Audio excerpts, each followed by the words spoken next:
Hi friends केमन आछो तोमरा आमी खूब भालो आछि। आज के तोमादेर संगे शेयर करब एक नतून रेसिपि पनिरेर रेसिपि। खूब अल्प समय पनिरटा रान्ना करब एबं एकदम निरामिष रान्ना करब। माने आमिष पनिर तो अनेकेई खेयेछो बाट भेज जेदिन थाके आमादेर जेदिनके निरामिषेर दिन थाके सेदिन पनिर किभाबे रान्ना करब जाते टेस्टो हय एबं खूब कम समयो लागे। ताहले चलो शुरू करा जाक आजके पनिरेर एई रेसिपिटा। अवश्यई भिडियोटा प्रथम थेके शेष अब्दि पुरोटा देखबे। अवश्यई लाइक कमेंट्स आर शेयर करते किन्तु अवश्यई भुलबे ना। রান্নাটা শুরু করার আগে যেটা প্রথমে বলবো, তোমরা একটা বাটিতে গরম জল করে তাতে অল্প একটু চিনি দিয়ে না এটাকে রেখে দেবে যাতে চিনিটা গরম জলের সাথে মিক্সড হয়ে যায়। তার কারণটা পরে বলবো। ফার্স্টে যেটা করব সেটা হচ্ছে কড়াইতে দেখো তেল দিয়ে দিয়েছি, রিফাইন অয়েল মানে সাদা তেল যেটাকে বলে সেটা দিয়েছি। পনিরগুলোকে হালকা করে একটু ভেজে নেব, বেশি লাল করে ভাজা যাবে না, হালকা করে ভেজে নেব।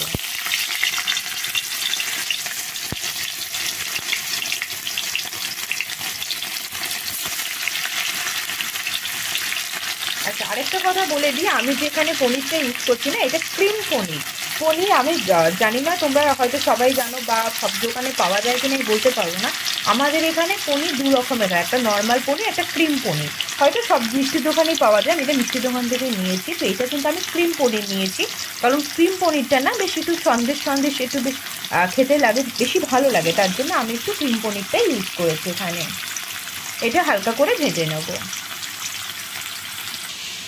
পনিরগুলোকে হালকা করে ভেজে নিয়েছি, তারপর গরম জলের মধ্যে এরকমভাবে ভিজিয়ে রেখেছি। তাতে যেটা হয় সেটা বলে দিচ্ছি।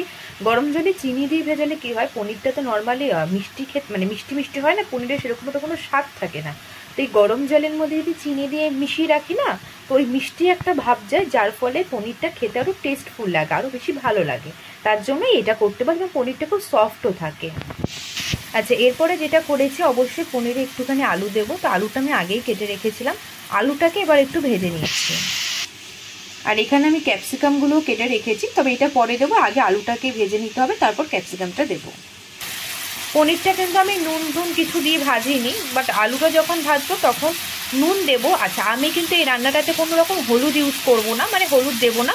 তোমরা যদি মনে করো কেউ রান্নাটাতে হলুদ দিতে চাও তো হলুদ দিতে পারো, বাট আমি হলুদ ছাড়াই রান্নাটা করবো, জাস্ট নুন দিয়ে। পনিরে কোনো নুন দিইনি, এই আলু ভাজাটাতে আমি নুন দেবো। আরেকটা কাজ করতে পারো, তোমরা গরম জলটা যখন দেবে চিনি, ওটার মধ্যে সামান্য একটু নুন দিয়ে দিতে পারো। আলুটা আমি অল্প সামান্য পরিমাণ মতো নুন দিয়ে ভেজে নিয়েছি, মানে ভাজছি এখনো। এরপরে হালকা দেখো আলুটা হালকা ভাজা হয়েছে, এরপর আমি এর মধ্যে ক্যাপসিকাম দিয়ে দেবো আর টমেটো দিয়ে দেবো। ক্যাপসিকামটা দেওয়ার আগে যেটা করবো সেটা না, একটু কয়েকটা গোটা জিরে দেবো। আমি একদম সামান্য জিরে দিয়েছি, তোমরা চাইলে এর থেকে একটু বেশি দিতে পারো, অসুবিধা নেই। আমি একদম সামান্য না দেওয়ার মতো দিয়েছি। আর যেটা করব সেটা হচ্ছে যে যেরকম ঝাল খাও সেরকম ঝাল। লঙ্কা চাইলে পেস্ট করে দিতে পারো পরে, ক্যাপসিকামটা ভাজার পরে। যেহেতু আমি পেস্ট করে কোনো লঙ্কা দেবো না, আমি খুব একটা ঝাল খাই না, তার জন্য গোটা লঙ্কা চিরা দেবো। গোটা লঙ্কাটা চিড়ে দিয়ে একটু ভাজা হয়ে গেলে ক্যাপসিকামটা দেবো। লঙ্কাটা প্রায় ভাজা হয়ে এসছে। আচ্ছা, জিরেটা না একদম কম পরিমাণে হয়ে গেছে, বুঝতে পারলাম যা, তাই আরেকটু জিরে দিয়ে দেবো। এবার ক্যাপসিকামগুলো এক এক করে দিয়ে দেবো। এতে কি হলো, এতে আমাদের না মানে ভাজাটাকে আগে করে তারপরে নামিয়ে রেখে আবার লঙ্কা দেওয়া এই ঝামেলাটা থাকবে না। একেবারে ক্যাপসিকামটা দিয়ে আমরা নামিয়ে দিতে পারবো, বা ক্যাপসিকামটা দিয়ে একেবারে নাড়াচাড়া করলেই হয়ে যাবে। এবার আলুটার সাথে ক্যাপসিকামটা একটু ভালো করে ভেজে নেব। ক্যাপসিকামটা একটুখানি মুজে গেলে, মানে একটুখানি ভাজা হয়ে গেলে এর মধ্যে টমেটোটা দেবো, কিন্তু আগে ভালো করে একটু ভেজে নেব নুন দিয়ে। আমি এখানে হলুদ ইউজ করছি না, জাস্ট নুন দিয়ে একটু ভাজবো। আচ্ছা, পনির আর আলুটা হালকা ভাজা হয়ে গেছে। এটা যেহেতু আবার যখন জল দেবো সেদ্ধ হয়ে যাবে বা একটু ভাজবো, তো তার জন্য এরকম হালকাই ভাজাই রেখেছিলাম। এবার যেহেতু আমি বলেছি আমি মশলা সেরকম কিছু দেবো না, সামান্য একটু আদা পেস্ট দেবো, মানে আদা বাটা দেবো। যেহেতু আদা বাটাটা আমি একদম সামান্য পরিমাণে দিয়েছি, তো এটা মিক্সিতে করা পসিবল ছিল না, তাই আমি এটার মাধ্যমে করে নিয়েছি এরকম। তো এই সামান্য আদা বাটাটা আমি ওখানে দিয়ে দেবো। আচ্ছা, দেখেছো তেলে আমি আদাটা দিয়ে দিয়েছি। এটা এরকমভাবেই এখানেই নাড়িয়ে দিয়ে, মানে আদাটাকে একটু তেলে দিয়ে ভাজা করা যাবে, তাই আর নামানো দরকার পড়েনি। আলু আর ক্যাপসিকামটা এখানেই হয়ে যাবে। আচ্ছা, আদাটা যেহেতু হালকা ভাজা ভাজা হয়ে গেছে, এবার ভালো করে এরকম করে মিক্স করে নিয়েছি আদার সাথে সবজি আলুটাকে। এবার টমেটোও দিয়ে দিয়েছি, ভালো করে নাড়িয়ে নেব। ভালো করে একটু মিক্স করে ভেজে নিতে হবে। আচ্ছা, ভাজা ভাজা হয়ে গেলে দেখো এখানে একটা মশলা দেখতে পাচ্ছ, একটা না, এখানে অল্প অল্প করে একদম সামান্য পরিমাণে 2 রকমের মশলা আছে। একটা ধনিয়া পাউডার আছে, একটা জিরের গুঁড়ো আছে। তো জিরের গুঁড়োটা একদম অল্প দিয়েছি, যেহেতু এখানে আমি গোটা জিরে দিয়েছিলাম। আর ধনিয়া পাউডার অল্প একটু দিয়েছি। এখানে কিন্তু সেরকম মশলা কিছু ইউজ করবো না, এগুলো দিয়েছি সামান্য পরিমাণে। চাইলে এই দুটো না দিলেও কোনো অসুবিধা নেই। আচ্ছা, এবার আমি যেটা মেন জিনিস দিয়েছি সেটা হচ্ছে আমার খুব পছন্দের, আমি রান্নাতে খুব পছন্দ করি দিতে। আমার একটু কালারফুল হলে বেশি ভালো লাগে, রেড রেড কালার হলে কাশ্মীরি লঙ্কার গুঁড়ো। কেউ যদি ঝাল খাও এমনি শুকনো লঙ্কার গুঁড়ো হালকা দিতে পারো, বাট আমি তো ঝাল সেরকম খাই না, জাস্ট আমি একটাই লঙ্কা, গোটা লঙ্কা চেরা দিয়েছি। আর ঝাল এটাতে কিচ্ছু দিইনি, যেহেতু পনির তো খুব একটা ঝাল আমার ভালো লাগবে না।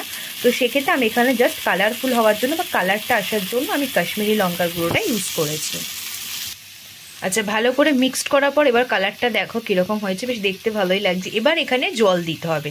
আচ্ছা, আলাদা করে প্রথমে কিন্তু জল দেব না। জল প্রথমে কোনটা দেব দেখো, এই যে পনির ভেজানো যে জলটা আছে, এই জলটাই প্রথমে পনিরগুলোকে রেখে দিয়ে এই জলটা আমি মিক্সড করছি, দিচ্ছি।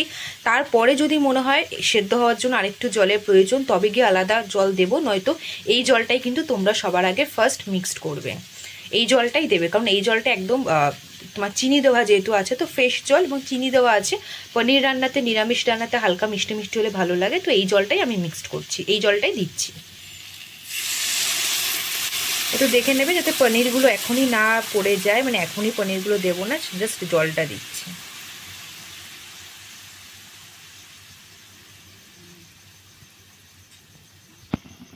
জল দেওয়া হয়ে গেছে, হাফ সেদ্ধ কিন্তু হয়েই গেছে, ভালোভাবেই সেদ্ধ হয়ে গেছে, দেখে বুঝতে পারছো। আলু ক্যাপসিকামগুলো বেশি জল দিলাম না, কারণ এইটা একদম গ্রেভি গ্রেভি, মানে একদমই মাখা মাখা হবে। তো তার জন্য আর বেশি জল দিলাম না। কেউ যদি মনে করো আরও জল দিতে চাও তো দিতে পারো, অসুবিধা নেই। আমি আর জল দিলাম না, এটাতেই সেদ্ধ হয়ে যাবে। লাস্টে পনিরগুলো দেবো। আচ্ছা, আরেকটা কথা বলে দিই, আমি আলু ভাজার সময় নুন দিয়েছিলাম এবং ক্যাপসিকামের সাথে ক্যাপসিকাম যখন ভেজেছিলাম তখনও নুন দিয়েছি।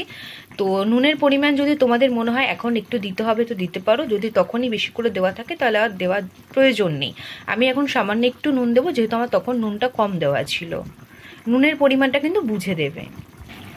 আচ্ছা দেখো, এটা ফুটে গেছে, সেদ্ধ হয়ে গেছে। এবার পনিরগুলো মিক্সড করে দেবো, মানে একটু জল ছিল। আচ্ছা, কিছু কিছু পনির আমার মানে প্রথম স্টেপে যে পনিরটা ভেজেছিলাম একটু লাল হয়ে গেছে, এক পিঠ লাল হয়েছে, এক পিঠের জন্য একদম হালকা ভেজেছি। আবার কিছু কিছু পনির দেখো আছে যেটা সেকেন্ড ইয়েতে ভেজেছিলাম সেটা একদমই হালকা আছে, সেটা তার দু পিঠের কোনো পিঠই লাল হয়নি। তো কিছু কিছু পনির কিন্তু এরকম লাল হয়ে গেছে, তো চেষ্টা করবে যাতে না হয়। আমি এদিকে ভাজা বসিয়ে মোবাইল ঘাটছিলাম, তো আমার ফার্স্ট স্টেপেরটা এরকম হয়েছে। আবার দেখো এইগুলো একদম পুরো ফ্রেশ আছে দুদিকে। তো এটাই এরকম টাইপেরই রাখার চেষ্টা করবে, এটা আমার ভুলের জন্য হয়েছে। পনিরটা রান্না আমার রেডি। আচ্ছা, তো এবার বলে দিচ্ছি, এটা আরেকটুকু আমি গ্রেভি করব, তো ভিডিওটা অনেকটা লং হয়ে যাচ্ছে তাই আর পুরোটা দেখালাম না। এটা আরেকটু ঝোলটা শুকিয়ে গেলে, গ্রেভি হয়ে গেলেই আমি নামিয়ে দেবো। অবশ্যই নামানোর আগে যারা ঘি পছন্দ করো, যেরকম আমি পছন্দ করি, আর পনিরের সাথে ঘিটা দিলে আমার মনে হয় বেশ ভালোই লাগবে, তো একটুখানি ঘি দিয়ে দেবো। তো ঘি দিয়ে আমি নামাবো, তাই তোমরাও নামানোর আগে একটু ঘি দিয়ে দিতে পারো।